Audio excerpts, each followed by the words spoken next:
Hello नमस्कार, मैं विनय कुमार आप सभी को वीके स्टडी आई चैनल पे स्वागत है। दोस्तों, आज की इस वीडियो में हम बात करने वाले हैं रुक्मिणी प्रकाशन का रेलवे ग्रुप डी के साइंस के प्रीवियस ईयर के क्वेश्चंस देखने वाले हैं। आप यहाँ पे देख सकते हैं स्क्रीन पे साइंस, आप यहाँ पे देख सकते हैं साइंस रेलवे ग्रुप डी परीक्षा। यहाँ पे देख सकते हैं 2500 प्लस इसमें साइंस का क्वेश्चंस दिया गया है प्रीवियस ईयर का। तो आज इसी सिलसिले में आज हम इसका पार्ट नंबर 3 देखने वाले हैं। अगर आप पार्ट 1 पार्ट 2 नहीं देखे हैं तो जाकर देख सकते हैं, चैनल पे अपलोड कर दिया गया है। चलिए आज की इस वीडियो में हम देखते हैं पार्ट नंबर 3। ये टोटल क्वेश्चंस आपका प्रीवियस ईयर है। चलिए यहाँ पे देखते हैं। यहाँ पे देख सकते हैं आप रेलवे ग्रुप डी 17/9/2018 शिफ्ट 3 में पूछा गया क्वेश्चन है। चलिए सबसे पहले इसमें देख लेते हैं कि इस शिफ्ट में टोटल कितना क्वेश्चन पूछा गया था। यहाँ पे आप देख सकते हैं टोटल इस शिफ्ट में आपका टोटल 24 क्वेश्चन पूछा गया है। चलिए अब एक एक करके हम देखते हैं क्वेश्चन क्या है। चलिए क्वेश्चन नंबर 1 है आपका कि डैश कर्क सेल में मौजूद एक रसायन है जो उनमें गैसों और पानी के प्रवेश को रोकता है।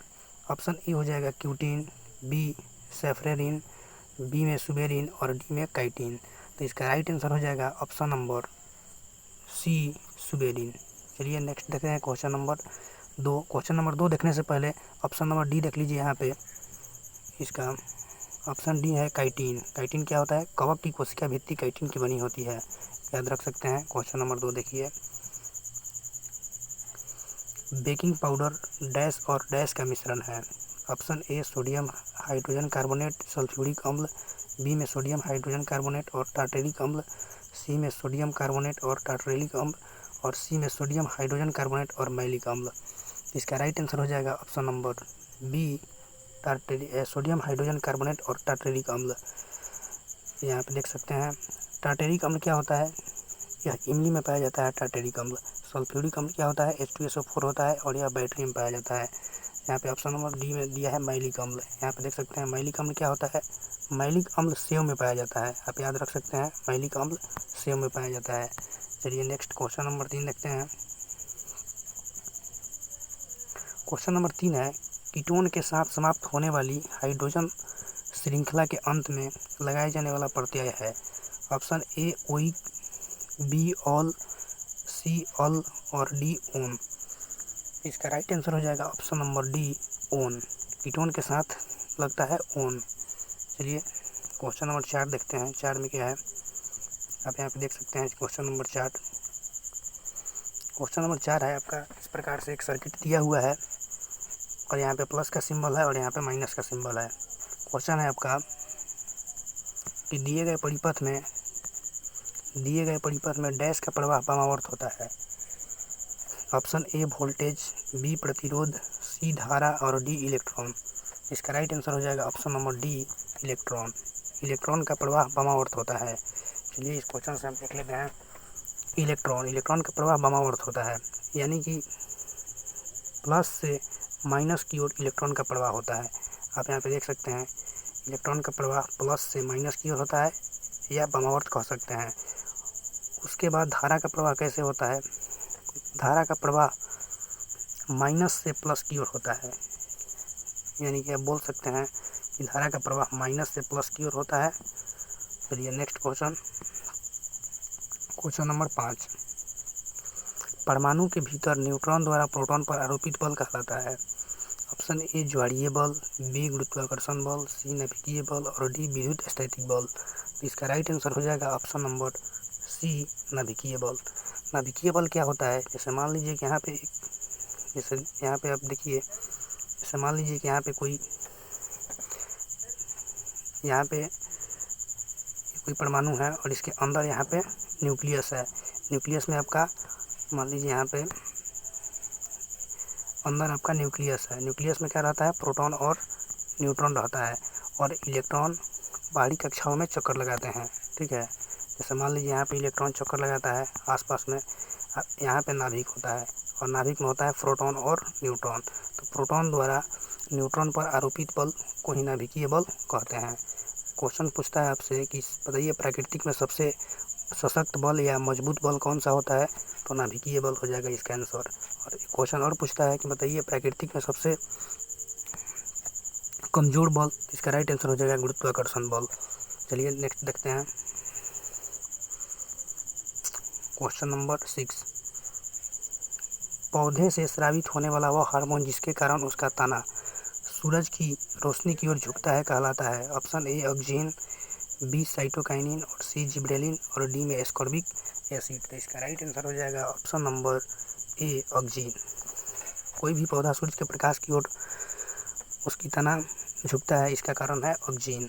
अब देखिए ऑप्शन इसका देख लेते हैं। ऑप्शन में क्या है? ऑप्शन में आपका दिया है साइटोकाइनिन। साइटोकाइनिन क्या करता है? कोशिका विभाजन में मदद करता है साइटोकाइनिन। उसके बाद ऑप्शन सी में दिया है जिब्रेलिन। जिब्रेलिन क्या है? यह पौधे की वृद्धि के लिए जिम्मेवार है, पौधे का ग्रोथ करता है जिब्रेलिन। ऑप्शन डी में है ascorbic acid. Ascorbic acid vitamin C का रासायनिक नाम है एस्कॉर्बिक एसिड। चलिए क्वेश्चन नंबर 7 देखते हैं। कार्य करने की दर डैश कहलाती है। ऑप्शन ए वेग, बी ऊर्जा, सी शक्ति और डी बल। तो इसका राइट आंसर हो जाएगा ऑप्शन नंबर सी शक्ति। कार्य करने की दर को शक्ति कहते हैं। जैसे आप यहाँ पे देख सकते हैं फॉर्मूला से, शक्ति बराबर होता है P बराबर W/T होता है, यानी कि कार्य बटा समय के अनुपात को शक्ति कहते हैं। या ऐसे भी बोल सकते हैं कि कार्य करने की दर को शक्ति कहते हैं। और इसका ऐसा ही मतलब क्या हो जाएगा? जूल प्रति सेकंड हो जाएगा। इसका ऐसा ही मतलब जूल प्रति सेकंड हो जाएगा। चलिए और देख लेते हैं। ऑप्शन इसके क्या है? वेग है। वेग क्या है? वेग एक सदिश राशि है। वेग क्या है? वेग एक सदिश राशि है और इसका ऐसा ही मतलब क्या होता है? मीटर प्रति सेकंड होता है। ऊर्जा का ऐसा ही मतलब क्या होता है? जूल होता है और यह एक अदिश राशि है। उसके बाद आपका डी है बल। बल भी सदिश राशि है और एफ बराबर क्या होता है? एफ बराबर आपका एम ए होता है और इसका ऐसा ही मतलब न्यूटन होता है। चलिए आगे देखते हैं क्वेश्चन नंबर 8। किसी विस्फोट के कारण समुद्र के तल पर बनने वाली लहरें डैश होती है। ऑप्शन ए अनुप्रस्थ, बी स्थिर, सी अनुप्रस्थ और अनुदैर्ध्य दोनों और डी अनुदैर्ध्य। तो इसका राइट आंसर हो जाएगा ऑप्शन नंबर डी अनुदैर्ध्य। अब देखिए हम यहाँ पे देखते हैं अनुप्रस्थ और अनुदैर्ध्य क्या होता है। चलिए यहाँ पे जैसे तरंग दो प्रकार का होता है। जैसे आप यहाँ पे देख सकते हैं जो तरंग होता है वह दो प्रकार का होता है। एक आपका होता है अनुदैर्ध्य, एक आपका होता है अनुदैर्ध्य और एक होता है अनुप्रस्थ। समझ सकते हैं अनुप्रस्थ। अनुदैर्ध्य क्या होता है? अनुदैर्ध्य आपका अनुदैर्ध्य आपके समानांतर चलता है जैसे ऐसे, और इसके बीच में 0 डिग्री का एंगल बनता है। जैसे मान लीजिए यहाँ पे ऐसे चलता है और इसके बीच 0 डिग्री का एंगल बनता है। और अनुप्रस्थ क्या होता है? यह कुछ इस प्रकार से चलता है और इसके बीच 90 डिग्री का कोण बनता है। तो पूछ सकता है कि अनुप्रस्थ कैसा होता है? तो लंबवत होता है और अनुदैर्ध्य समानांतर चलता है, 0 डिग्री का एंगल बनाता है। चलिए नेक्स्ट क्वेश्चन नंबर 9 देखते हैं। पहाड़ से गिर रहे किसी पिंड में होती है। ऑप्शन ए गतिज ऊर्जा, स्थितिज ऊर्जा दोनों। ऑप्शन बी केवल स्थितिज ऊर्जा, सी केवल गतिज ऊर्जा और डी केवल घर्षण बल। इसका राइट आंसर हो जाएगा ऑप्शन नंबर ए गतिज ऊर्जा और स्थितिज ऊर्जा। चलिए इसका देख लेते हैं क्या होता है। देखिए गतिज ऊर्जा क्या होता है? काइनेटिक एनर्जी, इसको बोलते हैं हम काइनेटिक एनर्जी। के ई को कहते हैं गतिज ऊर्जा। के ई बराबर का फॉर्मूला होता है 1/2 mv²। एम क्या है? द्रव्यमान है, भी क्या है? वेग है। चलिए उसके बाद स्थितिज ऊर्जा क्या होता है? स्थितिज ऊर्जा को हम लिखते हैं EP। इसका फॉर्मूला होता है mgh। एम क्या है? द्रव्यमान, जी है गुरुत्वीय त्वरण और h ऊंचाई। चलिए नेक्स्ट देखते हैं क्वेश्चन नंबर 10 कि कार्य शून्य होने की स्थिति में विस्थापन और लगाए जाने वाले बल के बीच का कोण डैश होता है। इसका राइट आंसर हो जाएगा ऑप्शन नंबर सी 90 डिग्री। चलिए इसको हम देखते हैं डिटेल्स में क्या होता है। देखिए कार्य बराबर फॉर्मूला होता है W बराबर होता है FS cos theta. FS cos theta होता है, ठीक है। अब देखिए यहाँ पे अगर थीटा का मान 90 डिग्री होगा तो आपका कार्य शून्य हो जाएगा, क्योंकि cos 90 का मान 0 डिग्री होता है। तो वही बोल रहा है कि कार्य शून्य होने की स्थिति में विस्थापन और लगाए जाने वाले बल के बीच का कोण कितना होगा? तो 90 डिग्री। अगर पूछेगा कि बल कार्य ऋणात्मक कब होता है? देखिए W बराबर होता है FS cos थीटा। तो इसके लिए यहाँ पे अगर 180 डिग्री का कोण बनेगा तो आपका कार्य ऋणात्मक हो जाएगा। जैसे मान के चलिए कि आप बल इधर लगा रहे हैं, वस्तु इधर जा रही है, तो इस स्थिति में कार्य ऋणात्मक होता है। और जब लंबवत होता है तब कार्य शून्य होता है। चलिए आगे देखते हैं। क्वेश्चन नंबर 11, 70 kg के भार को उठाने के लिए 98 जूल की ऊर्जा का प्रयोग किया गया, तो भार को डैश की ऊंचाई तक उठाया गया। यानी कि आपसे पूछ रहा है ऊंचाई क्या होगा। तो देखिए इसके लिए फॉर्मूला होता है EP बराबर, ये भी एक प्रकार का एनर्जी है, EP बराबर mgh होता है। यहाँ पे आपका कार्य दिया हुआ है 9800, यहाँ पे रख दीजिए 9800। उसके बाद आपका द्रव्यमान यहाँ पे दिया है 70, क्वेश्चन में तो 70 लिख लीजिए, 70 kg। और उसके बाद गुरुत्वीय त्वरण का मान यहाँ पे आप 10 रख लीजिए। उसके बाद आपको h निकालना है, h निकालना है तो काट दीजिए। इस 0 से 2 0 कट गया और 7 से काटिएगा तो ही 14 हो जाएगा। तो यानी कि h का वैल्यू कितना निकल गया? h का वैल्यू यहाँ से आपका 14 निकल गया। इसका राइट आंसर हो जाएगा ऑप्शन नंबर डी, 14 मीटर। चलिए नेक्स्ट देखते हैं क्वेश्चन नंबर 12। क्वेश्चन नंबर 12 का है, परमाणु क्रमांक 57 वाला तत्व संबंध रखता है। ऑप्शन ए डी ब्लॉक से, ऑप्शन बी एस ब्लॉक से, और ऑप्शन बी है एस ब्लॉक से, ऑप्शन सी एफ ब्लॉक से, और ऑप्शन डी पी ब्लॉक से। इसका राइट आंसर हो जाएगा option number A, D block से। देखिए 57 परमाणु क्रमांक किसका होता है? लेंथनम का होता है। और लेंथनम के आगे जो भी है उसको हम कहते हैं लेंथेनाइड सीरीज। यानी कि 58 से लेकर 71 तक, 58 से लेकर के 71 तक को हम लेंथेनाइड सीरीज कहते हैं। चलिए नेक्स्ट देखते हैं। उसके बाद पूछता है एक्टिनाइड सीरीज।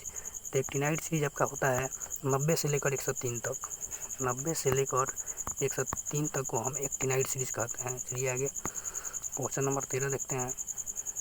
अधिक अंतर कोशिकीय प्रसार के लिए डैश कोशिकाएं विरल रूप में संचरित होती है। Option A collenchyma, B option A में आपका हो जाएगा कोलेनकाइमा, बी में स्क्लेरेनकाइमा, और सी में पेरेनकाइमा, डी में फ्लोएम। तो इसका राइट आंसर हो जाएगा ऑप्शन नंबर सी, पेरेनकाइमा। देखिए कोलेनकाइमा क्या होता है? पौधे में जो लचीलापन होता है वो कोलेनकाइमा के कारण होता है। स्क्लेरेनकाइमा क्या होता है? इससे पौधे जो दृढ़ होते हैं इसी के कारण होते हैं। फ्लोएम क्या है? यह फ्लोएम भोजन को पहुंचाता है। चलिए क्वेश्चन नंबर 14 देखते हैं। तत्व डैश का परमाणु सबसे बड़ा और डैश का सबसे छोटा होता है। ऑप्शन ए में दिया है O और F, ऑप्शन बी में लिथियम और ऑक्सीजन, ऑप्शन सी में लिथियम हाइड्रोजन, और डी में फ्रांसियम और हीलियम। तो इसका राइट आंसर हो जाएगा ऑप्शन नंबर, यहाँ पे देख लीजिए, इसका राइट आंसर हो जाएगा ऑप्शन नंबर सी हो जाएगा, लिथियम और हाइड्रोजन। नहीं सॉरी, इसका सी नहीं होगा, इसका आंसर होगा ऑप्शन नंबर डी होगा, फ्रांसियम और हीलियम। चलिए कैसे होगा हम बता रहे हैं आपको। यहाँ पे आप देख सकते हैं, मान लीजिए यहाँ पे पीरियोडिक टेबल होता है, ये पीरियोडिक टेबल है। यहाँ पे आपका लाइन से इधर वर्ग होता है और इधर आवर्त होता है। इसमें हम क्या देखते हैं, अगर हम आवर्त सारणी में बाएं से दाएं जाते हैं तो क्या होता है? परमाणु का आकार घटता है। याद रखिएगा कि अगर हम बाएं से दाएं जाते हैं तो परमाणु का आकार घटता है, और हम ऊपर से नीचे, यानी कि अगर वर्ग में ऊपर से नीचे आते हैं तो परमाणु का आकार, आयतन और त्रिज्या ये सब बढ़ता है। तो यहाँ पे आप देख लीजिए, यहाँ पे आपका दिया है ऑप्शन डी में फ्रांसियम। तो फ्रांसियम यहाँ पे फर्स्ट वर्ग में नीचे होता है और हीलियम आपका यहाँ पे होता है 18वें समूह में। तो देख लीजिए यहाँ पे हीलियम है तो सबसे छोटा हो जाएगा, यहाँ पे फ्रांसियम है सबसे नीचे तो बड़ा हो जाएगा। तो इसलिए इसका right answer option number D होगा, फ्रांसियम और हीलियम। चलिए क्वेश्चन नंबर 15 देखते हैं। 120 kg द्रव्यमान की बंदूक से एक 0.04 kg द्रव्यमान की गोली दागी जाती है। यदि गोली की बंदूक के मुख से निकलने की गति 90 मीटर प्रति सेकंड है तो बंदूक की प्रतिघाती गति कितनी होगी? देखिए इसके लिए आपको एक याद रखना पड़ेगा, फॉर्मूला होता है। यहाँ पे देख सकते हैं, मान लीजिए कैपिटल M इंटू V संवेग, इसमें संवेग बराबर करना पड़ता है। जैसे मान लीजिए बंदूक का संवेग और गोली का संवेग हम बराबर करेंगे तो P बराबर mv, और हम जानते हैं कि संवेग P बराबर mv होता है। चलिए तो यहाँ पे देख सकते हैं P, M क्या है, ये आपका हो जाएगा बंदूक का द्रव्यमान, V क्या हो जाएगा बंदूक का U मान लीजिए इसको, यहाँ पे M देखिए, यहाँ पे कैपिटल M जो हो गया बंदूक का द्रव्यमान हो गया, और U हो गया आपका बंदूक की गति। उसके बाद यहाँ पे बराबर minus small m into V। Small m क्या है, ये बंदूक का द्रव्यमान है, अभी बंदूक का चाल है। यहाँ से वैल्यू रख दीजिए, यहाँ पे देखिए बंदूक का द्रव्यमान 120 kg दिया है, तो यहाँ पे हम 120 kg रख दिए।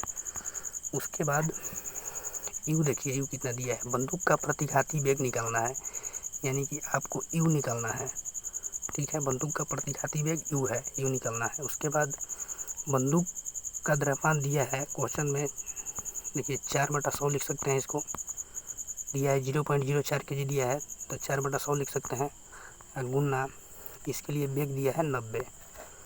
अब देखिए इसको कटापीटी कर लीजिए, 4 से कटेगा ही तो 30 बार में ही कट जाएगा, 30 है, 30 बार में कटेगा। उसके बाद देखिए इससे ही कट गया, फिर 3 से इसको काटिएगा, चाहे इसको आप डायरेक्ट कर लीजिए, 30 से 30 3 90, 3 हो जाएगा, नीचे 2 जीरो बचा है, यानी कि आपका राइट आंसर हो जाएगा। यहाँ पे बचा था ऊपर 3, नीचे 100 बचा था, तो इसको हम लिख सकते हैं 3 गुने 10 के स्क्वायर। इसका राइट आंसर हो जाएगा 10 के पावर -2, इसका राइट आंसर हो जाएगा ऑप्शन नंबर ए। चलिए आगे क्वेश्चन नंबर हम 16 देखते हैं। किसी माध्यम में एक कण 0.2 सेकेंड में 40 कंपन पूर्ण करता है तो तरंग की आवृत्ति डैश होगी। देखिए आवृत्ति क्या होता है, यानी कि 1 सेकेंड में कंपन करने वाली संख्या। देखिए यहाँ पे देख सकते हैं 2.5 सेकेंड में आपका 40 कंपन किया है, तो 1 सेकेंड में हम निकालेंगे, वही आपका आवृत्ति होगा। 1 सेकेंड में कितना हो जाएगा, इसको 2.5 को हम लिख सकते हैं 25/10, इसको काटिए, 5 से 50 25 और 5 दूनी 10, फिर 5 से इसको काट दीजिए, 5 40, यहाँ से इसको काट दीजिए, 5 40। उसके बाद यहाँ पे इससे मल्टीप्लाई करा दीजिए, ये 2 से मल्टीप्लाई होगा, इस 8 में तो 16 हो जाएगा, यानी कि आपका राइट आंसर हो जाएगा 16 हर्ट्ज। बस कुछ नहीं करना है, इसमें 40 में 2.5 से भाग दे देना है, इसका राइट आंसर हो जाएगा ऑप्शन नंबर डी 16 हर्ट्ज। देखिए क्वेश्चन नंबर 17, 25 ग्राम में सल्फ्यूरिक अम्ल के कितने मोल होते हैं। देखिए मोल बराबर क्या होता है, सबसे पहले आपको फार्मूला याद रखना पड़ेगा। मोल बराबर क्या होता है, मोल बराबर होता है दिया गया द्रव्यमान। जैसे दिया गया द्रव्यमान कितना है 25 ग्राम, दिया गया द्रव्यमान बटा सूत्र द्रव्यमान होता है, सूत्र का द्रव्यमान। तो चलिए यहाँ पे देख सकते हैं दिया गया द्रव्यमान कितना है 25 है, इसको हम मिटाते हैं। देखिए हम मोल निकाल रहे हैं, ठीक है। मोल बराबर दिया गया द्रव्यमान, यानी कि 25 ग्राम आपका द्रव्यमान दिया है। यहाँ पर सल्फ्यूरिक अम्ल का द्रव्यमान हमको निकालना पड़ेगा। तो सल्फ्यूरिक अम्ल का क्या होता है, H2SO4 होता है। यहाँ से इसका हम निकालेंगे तो 1 × 2 हाइड्रोजन का 1 हो जाएगा, मल्टीप्लाई 2 प्लस यहाँ पे एस क्या है, सल्फर है, सल्फर का 32 होता है, तब 32 हो जाएगा यहाँ पे तो उसका द्रव्यमान। उसके बाद यहाँ पे ऑक्सीजन का हो जाएगा 16 होता है, और इसका 4 परमाणु है, तो कितना हो जाएगा 16 चौका 64 हो जाएगा। इस सब को हम जोड़ेंगे तो हो जाएगा आपका, यहाँ पे हम मोल निकाल रहे थे, तो मोल बराबर ऊपर आपका हो जाएगा 25 बटा यहाँ पे 98 आ जाएगा। H2SO4 का हम जब द्रव्यमान निकालेंगे तो 98 आ जाएगा, और जब हम इसको काटेंगे तो इसका राइट आंसर हो जाएगा ऑप्शन नंबर ए आ जाएगा 0.255। चलिए क्वेश्चन नंबर 18 देखते हैं। समूह डैश में निष्क्रिय गैस होती है, ऑप्शन ए 18 17 7 1। तो 18वें समूह में निष्क्रिय गैसों को रखा गया है। 18वें समूह क्या होता है, आप यहाँ पे देख सकते हैं। मान लीजिए यहाँ पे पीरियोडिक टेबल है, ऐसे करके यहाँ पे 18 गो समूह है, यहाँ पे मान लीजिए ये 18वें समूह है, तो यहीं पे इसको रखा गया है। यहाँ पे क्या होता है, ऊपर हीलियम, नियॉन, आर्गन, क्रिप्टॉन और जेनॉन और लास्ट में रेडॉन होता है। चलिए आगे देखते हैं क्वेश्चन नंबर 19। एक सेल के विस्फोट के बाद कई टुकड़े अलग अलग दिशाओं में उड़ जाते हैं, इस स्थिति में क्या संरक्षित रहता है? ऑप्शन ए बल, बी स्थितिज ऊर्जा, सी संवेग और डी कार्य। तो इसका राइट आंसर हो जाएगा ऑप्शन नंबर सी संवेग। ठीक है, विस्फोट होने के बाद संवेग संरक्षित रहता है। चलिए इसका ऑप्शन देख लेते हैं। ऑप्शन क्या है? देखिए बल है। बल क्या है? बल एक सदिश राशि है और बल एक बराबर क्या होता है? ए में होता है और इसका ऐसा ही मात्रक होता है न्यूटन। अब देखिए स्थितिज ऊर्जा है। स्थितिज ऊर्जा क्या होता है? ये एक अदिश राशि है क्योंकि ऊर्जा है, इसका फॉर्मूला होता है mgh होता है। और कार्य क्या है? कार्य भी अदिश राशि है और इसका ऐसा ही मात्रक जूल होता है। संवेग क्या है? संवेग एक सदिश राशि है और इसका ऐसा ही मात्रक क्या होता है? संवेग बराबर होता है mv, यानी कि किसका हो जाएगा? kg मीटर पर सेकेंड हो जाएगा इसका। चलिए क्वेश्चन नंबर 20 देखते हैं।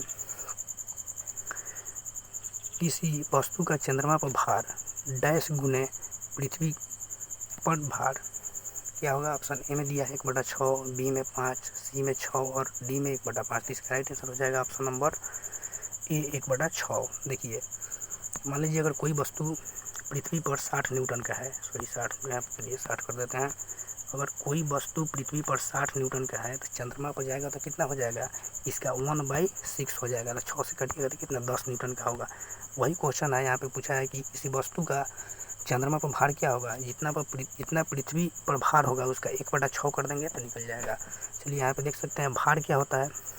भार आपका बदलता है, ठीक है, द्रव्यमान नहीं बदलता है। याद रखिएगा द्रव्यमान नियत रहता है। मान लीजिए अगर पृथ्वी पर किसी वस्तु का द्रव्यमान 10 kg है तो चंद्रमा पर भी उसका द्रव्यमान 10 kg होगा। लेकिन अगर किसी वस्तु का द्रव्यमान पृथ्वी पर 60 न्यूटन है तो चंद्रमा पर 10 न्यूटन हो जाएगा। चलिए आगे देखते हैं क्वेश्चन नंबर 21। 556 गोल हरे और सिकुड़े पीले बीजों के हाइब्रिड क्रॉस में डैश के बीज गोल और पीले होते हैं। ऑप्शन ए 32, बी 101 और सी 315, डी 108। इसका राइट आंसर हो जाएगा ऑप्शन नंबर सी 315। चलिए आगे देखते हैं क्वेश्चन नंबर 22। नर जनन कोशिकाओं का उत्पादन डैश में होता है। ऑप्शन ए अंडकोश, वृषण, शुक्रवाहिका और डी प्रोस्टेट। तो इसका राइट आंसर हो जाएगा ऑप्शन नंबर बी वृषण, यानी कि नर जनन कोशिकाओं का उत्पादन कहाँ होता है? वृषण में होता है। ऑप्शन आगे देखते हैं क्वेश्चन नंबर 23। ऑक्सीजन के सापेक्ष क्लोरीन की संयोजकता। ऑप्शन ए 5, बी 7, सी 4 और डी 2। तो इसका राइट आंसर हो जाएगा ऑप्शन नंबर बी 7। चलिए आगे देखते हैं क्वेश्चन नंबर 24 और अंतिम प्रश्न। देखिए नीचे दी गई किसी परमाणु संख्या वाले तत्व के रासायनिक गुण मैग्नीशियम के समान है। ऑप्शन ए 13, ऑप्शन बी 11, सी 4 और डी 19। तो इसका राइट आंसर हो जाएगा ऑप्शन नंबर सी 4। देखिए कैसे हम बताते हैं आपको। जैसे मान लीजिए मैग्नीशियम के समान पूछ रहा है, क्वेश्चन है कि बताइए कि कौन से परमाणु संख्या वाले तत्व का रासायनिक गुण मैग्नीशियम के समान होगा। तो मैग्नीशियम कितना होता है? मैग्नीशियम का Mg बराबर होता है परमाणु क्रमांक इसका 12 होता है। इसका ऐसे कीजिएगा 2, 8 और 2, यानी कि बाह्यतम कक्ष में कितना इलेक्ट्रॉन है? 2 इलेक्ट्रॉन है। अब देख लीजिए इस ऑप्शन में कि किसके बाह्यतम कक्ष में 2 इलेक्ट्रॉन है, तो बस आपको केवल ऑप्शन नंबर सी दिख जाएगा जिसमें 2 है। इसको अब पूरा कीजिएगा तो पहले कक्ष में 2 होगा, उसके बाद 2, यानी कि इसके भी बाह्यतम कक्ष में 2 इलेक्ट्रॉन है, यानी कि इसका रासायनिक गुण सेम है। यानी कि अगर परमाणु के बाह्यतम कक्ष में सेम इलेक्ट्रॉन होगा तो रासायनिक गुण सेम होगा। चाहे आप ऐसे भी देख सकते हैं कि दोनों सेकंड वर्ग का तत्व है। जैसे मान लीजिए यहाँ पे होता है,